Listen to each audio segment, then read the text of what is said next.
I wanted to try this product again, the BB Cushion Cream of O2O ngayon na hindi ganun ka-okay yung balat ko. So, I'll move closer. Kita nyo, may mga butlig-butlig, marks. Ito, kakatiris ko lang.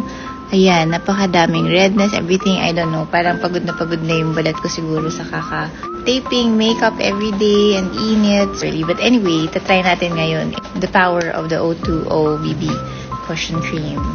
So it looks like this. It comes with a sponge. Finiture ko na to noon. I'll start at the center of my face.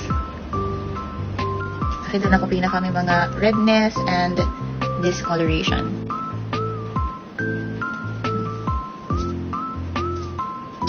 Immediately, you can see na nagbabalance out, nagpapantay at nagsismoothen yung itsura ng skin ko.